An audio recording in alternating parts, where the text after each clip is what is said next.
বীরভূমের রামপুরহাটের খরুন গ্রাম পঞ্চায়েত এলাকায় পানীয় জল না পাওয়ার অভিযোগে পঞ্চায়েত অফিসে তালা মেরে পঞ্চায়েত অফিসের সামনে বসে বিক্ষোভ এলাকাবাসী এবং বিজেপি কর্মী সমর্থকদের। আজ অর্থাৎ সোমবার দুপুর নাগাদ বিজেপির কার্যকর্তারা এবং ছাতনাডাঙ্গা সহ বিভিন্ন গ্রামের মানুষজন খরুন গ্রাম পঞ্চায়েত অফিসের সামনে এসে উপস্থিত হন। তারপর তারা পঞ্চায়েত অফিসের দরজা বন্ধ করে পঞ্চায়েত অফিসের সামনেই বসে পড়েন এবং বিক্ষোভ দেখাতে শুরু করেন।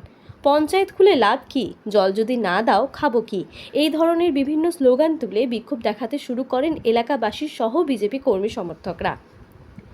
তারা দাবি করেন অবিলম্বে পানীয় জলের ব্যবস্থা না করলে এর পরবর্তীকালে বৃহত্তর আন্দোলনের পথে আমরা নামব।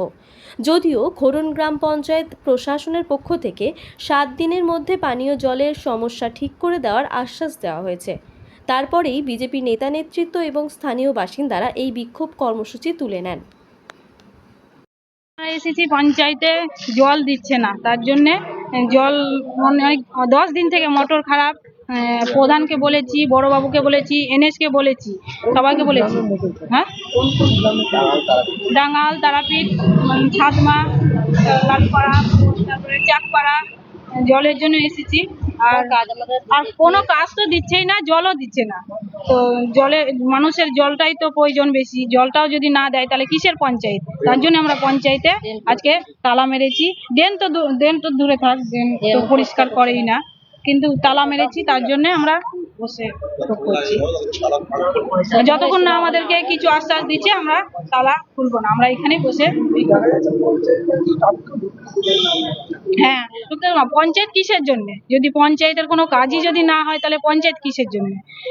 মানুষের স্বার্থে পঞ্চায়েত। তাহলে মিটিংই করে কি হবে? প্রধান কি এসির হাওয়া খাবে বসে?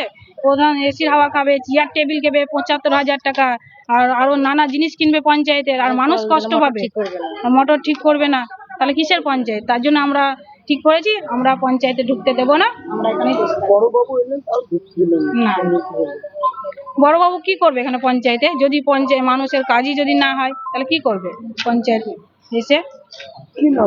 আমার নাম ললিতা দাস, আমি মেম্বার আছি 6 নম্বর সংসদ।